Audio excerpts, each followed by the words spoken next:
Venezuela എന്ന രാജ്യത്ത് അമേരിക്കയുടെ സൈനിക ആക്രമണം ഉണ്ടാകുന്നു. പ്രസിഡന്റ് നിക്കോളാസ് മഡൂറോ അദ്ദേഹത്തിന്റെ ഭാര്യ ഇവരെ കസ്റ്റഡിയിലെടുക്കുന്നു. എന്നിട്ട് അവരെ US-ലേക്ക് കടത്തുന്നു. നിനക്കിതെങ്ങനെ സഹിക്കാൻ കഴിയും ജോസേ? അപ്പൊ അതുകൊണ്ട് പ്രതീക്ഷിച്ച പോലെ തന്നെ ഇന്ത്യയിലെ CPIM ഭാരതം വെനസ്വേലയുടെ കൂടെ നിൽക്കണം, മഡൂറോയുടെ കൂടെ നിൽക്കണം എന്നൊക്കെ പറഞ്ഞ് പ്രസ്താവന ഇറക്കി. വേണ്ടി വന്നാൽ ഒരു കലാപം തന്നെ ഇവിടെ പൊട്ടി പുറപ്പെട്ടേക്കാം. സായുധ വിപ്ലവം ഞങ്ങൾക്ക് പുത്രിയല്ല. അതിന്റെ പ്രധാനപ്പെട്ട കാരണം വെനസ്വേലയിൽ ഭരണത്തിലിരുന്ന നിക്കോളാസ് മഡൂറോ ഒരു കമ്മ്യൂണിസ്റ്റ് ഭരണാധികാരിയാണ് എന്നുള്ളതാണ്. അത് ശരി, കാളകള് വാല് പൊക്കുന്ന കണ്ടപ്പോഴേ ഞങ്ങൾക്ക് തോന്നി.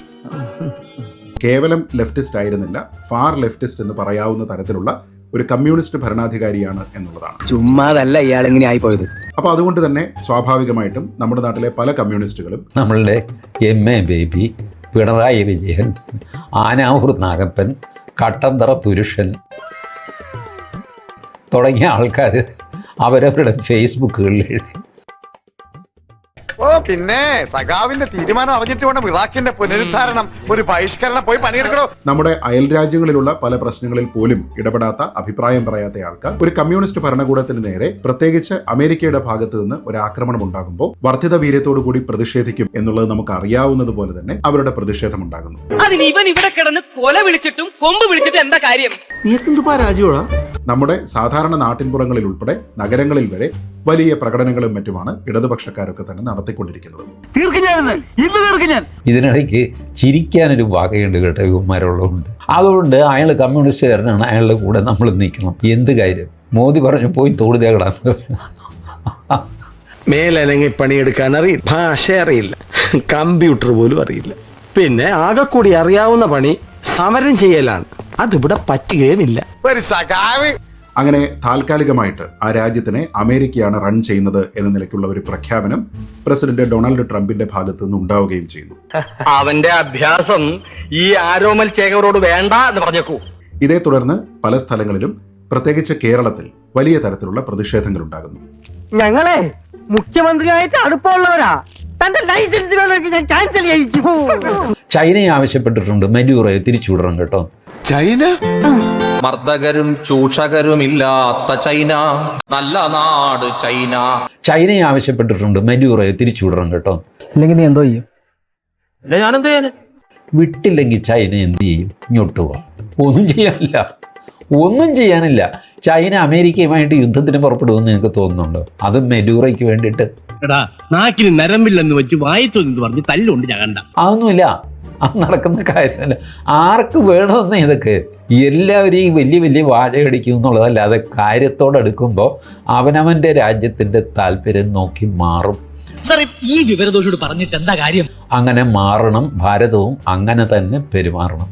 അല്ലാതെ ഈ MA ബേബിയുടെ ഫേസ്ബുക്ക് പോസ്റ്റൊക്കെ വേറെ പണി എന്തെങ്കിലും ഉണ്ടെങ്കിൽ നോക്കാൻ പറ. താൻ വലിയ വർത്തമാനമൊന്നും പറയണ്ട. ഈ രാജ്യത്ത് എന്തെങ്കിലും പ്രശ്നം ഉണ്ടായത് ഞങ്ങൾ തീർത്തോളാം.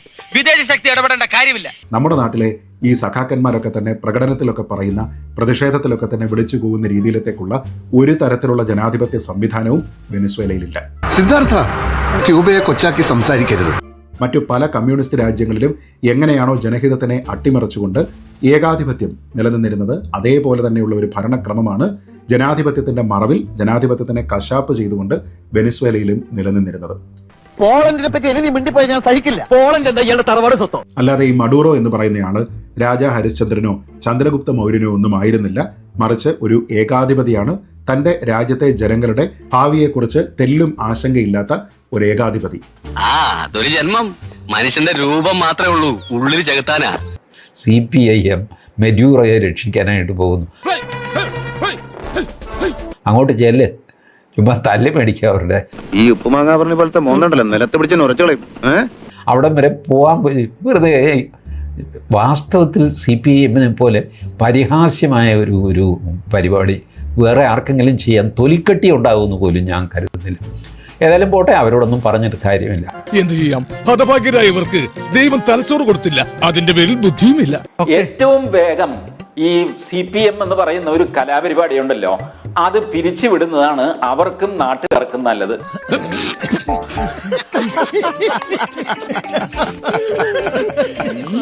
കമ്മ്യൂണിസം എന്ന് പറയുന്ന സിദ്ധാന്തം മരിച്ചുപോയി എന്ന് എല്ലാവർക്കും അറിയാം. 89 മുതൽ 91 വരെ ഈ സിദ്ധാന്തത്തിന്റെ പ്രസക്തി നഷ്ടപ്പെട്ടു. അതിന്റെ കഥ കഴിഞ്ഞു. ഖത്തം, bye bye, tata, goodbye. താൻ എനിക്കൊരു കള്ള പാസ്പോർട്ട് സംഘടിപ്പിച്ചതാ. ഞാൻ വല്ല മലയാളിലോ സിംഗപ്പൂരിലോ എവിടെങ്കിലും പോയി വല്ല കൂലിപ്പണിയും ചെയ്ത് ജീവിച്ചോളാം.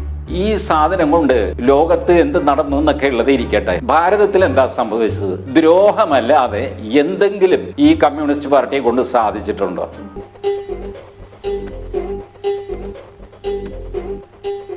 പിന്നെ ചരിത്രപരമായ പല ഘട്ടങ്ങളിലും ശരിയായ സമയത്ത് തെറ്റായ തീരുമാനങ്ങളാണ് പാർട്ടി കൈക്കൊണ്ടത്. 1942 ക്വിറ്റ് ഇന്ത്യ സമരത്തെ തള്ളിപ്പറഞ്ഞു. ക്വിറ്റ് ഇന്ത്യ സമരം 1942 1942. അപ്പോ ബ്രിട്ടൻ സഖ്യകക്ഷി അതിന്റെ കൂടെ നിൽക്കാൻ ഞങ്ങൾ മാത്രമേ ഉണ്ടായിരുന്നുള്ളൂ. 1946 പാകിസ്ഥാൻ വാദത്തെ പിന്തുണച്ചു. അതൊക്കെ പോട്ടെ. ഇന്ത്യക്ക് സ്വാതന്ത്ര്യം കിട്ടിയ ശേഷം 1948 കൽക്കട്ട കോൺഗ്രസ് വിളിച്ചുകൂട്ടി. ഇന്ത്യക്ക് കിട്ടിയുള്ള സ്വാതന്ത്ര്യം യഥാർത്ഥ സ്വാതന്ത്ര്യമല്ലെന്നും ഇത് ബ്രിട്ടീഷുകാരുടെ ഒരു തട്ടിപ്പാണ് എന്നും പ്രചരിപ്പിക്കുകയും അത് ജനങ്ങളെ വിശ്വസിപ്പിക്കാൻ ശ്രമിക്കുകയും ചെയ്തു. അതാണ് ഏറ്റവും വലിയ ചരിത്രപരമായ മടക്കത്തരം. ഇതൊക്കെ സത്യമാണോ? പിന്നല്ലാതെ ഞങ്ങൾ എന്താ ഊഹിച്ച് പറയാ? ആവശ്യമില്ലാത്ത കാര്യങ്ങളൊക്കെ ഈ സാറിന് നല്ല ഓർമ്മയാണല്ലോ. അയ്യോ, കഴിഞ്ഞില്ല, ഇനി കുറേയുണ്ട്. ചിരിച്ചിരി നമ്മൾ മണ്ണ് തപ്പും. അബ്ദുൽ നാസർ മദനിയെ മഹാത്മാഗാന്ധിയുമായിട്ട് തുലനം ചെയ്ത് ദേശാഭിമാനിയിൽ ലേഖനം എഴുതിയത് EMS നമ്പൂതിരിപ്പാടാണ്. എനിക്ക് നല്ല ഓർമ്മയുണ്ട്. 95-ലോ 96-ലോ ദേശാഭിമാനിയുടെ ആർക്കൈവ്സ് കിട്ടാനില്ല. അത് രഹസ്യമായിട്ട് വെച്ചിരിക്കുക ആശാന്മാർ. കാരണം അത് പുറത്തായാൽ വലിയ പ്രശ്നമാകും. അപ്പോൾ അന്ന് മഹാത്മാ മദനി എന്നാണ് EMS വിളിച്ചത്. സിമ്പിൾ ലോജിക്കാണ് EMSന്റെ. മഹാത്മാഗാന്ധി ഹിന്ദുമതം രാഷ്ട്രീയത്തിൽ ഉപയോഗിച്ചു, മദനി ഇസ്ലാം രാഷ്ട്രീയത്തിൽ ഉപയോഗിക്കുന്നു. അതുകൊണ്ട് ഇവർ രണ്ടുപേരും തുല്യരാണ്. അത് കഴിഞ്ഞ് 1962 ചൈനയുടെ ആക്രമണം ഉണ്ടായി. എല്ലാവരും അല്ല, ഒരു വിഭാഗം നേതാക്കളെങ്കിലും ഇത് യഥാർത്ഥത്തിൽ ചൈന ഇന്ത്യ ആക്രമിക്കല്ല, ഇന്ത്യ ചൈനയെ ആക്രമിക്കുകയാണ് ചെയ്തത് എന്ന് താത്വികമായിട്ട് നിലപാട് സ്വീകരിക്കും. ചൈനയും ഇന്ത്യയും തമ്മിൽ പണ്ട് യുദ്ധം ഉണ്ടായപ്പോ ഞങ്ങൾ ചൈനയോടൊപ്പം നിന്നു. എങ്ങനെയുണ്ട്? നന്നായിട്ട്, അടിപൊളി. Thank you. ഈ കഴിഞ്ഞിട്ടേ ഉള്ളൂ ഞമ്മക്കാരും. അപ്പൊ പിന്നീട് പല അബദ്ധങ്ങൾ സംഭവിച്ചു CPM-നും CPI-ക്കും. അബദ്ധങ്ങളുടെ ഒരു ഘോഷയാത്ര തന്നെയാണല്ലോ നിന്റെ ജീവിതം. അപ്പൊ നമ്മളവിടെ പറഞ്ഞു നിർത്തിയത് നമ്മുടെ നാട്ടിലെ സഖാക്കന്മാരൊക്കെ നടത്തുന്ന തരത്തിലുള്ള പ്രതിഷേധം പോലും വെനസ്വേലയിൽ നടക്കുന്നില്ല എന്നുള്ളതാണ്. അവിടെ കൂടുതൽ ആൾക്കാരും സന്തോഷിക്കുകയാണ്. ഞാൻ ആരോ ഏട്ടാ, നിന്റെ കയ്യിലിരിപ്പതായിരുന്നല്ലോ. തന്നെയുമല്ല, ഈ വെനസ്വേലൻ എക്സ്പാറ്റ്സ് ഉണ്ട്, പല വിദേശ രാജ്യങ്ങളിലുമുള്ള അവരുടെ കമ്മ്യൂണിറ്റി ഉണ്ട്. അവരെല്ലാവരും തന്നെ മഡൂറോ അധികാരത്തിൽ നിന്ന് നിഷ്കാസിതരായി എന്നതിന്റെ പേരിൽ ആഹ്ലാദം പങ്കിടുകയാണ്, ആഘോഷിക്കുകയാണ്. സന്തോഷം. അപ്പോൾ അതുകൊണ്ട് നമ്മുടെ നാട്ടിലെ സഖാക്കന്മാർ പറയുന്നതിനെ തൽക്കാലത്തേക്ക് കാര്യമായി പരിഗണിക്കേണ്ടതില്ല എന്നുള്ളതാണ് എൻ്റെ വ്യക്തിപരമായിട്ടുള്ള അഭിപ്രായം. ജനഹിതത്തിനെതിരെ സ്വേച്ഛാധിപത്യപരമായി പെരുമാറുന്ന എല്ലാ ഭരണാധികാരികൾക്കും ഇത് ഒരു മുന്നറിയിപ്പായിരിക്കട്ടെ എന്ന് മാത്രം പ്രത്യാശിച്ചുകൊണ്ട് ഈ വീഡിയോ അവസാനിപ്പിക്കുന്നു. അതുമായിട്ട് എനിക്ക് ഇട്ടൊന്ന് വെച്ചതാണല്ലോ. എന്റെ സ്വഭാവം അങ്ങനെ. ഞാൻ വെക്കുമ്പോ എല്ലാവർക്കും ഇട്ടൊന്ന് കൊള്ളും.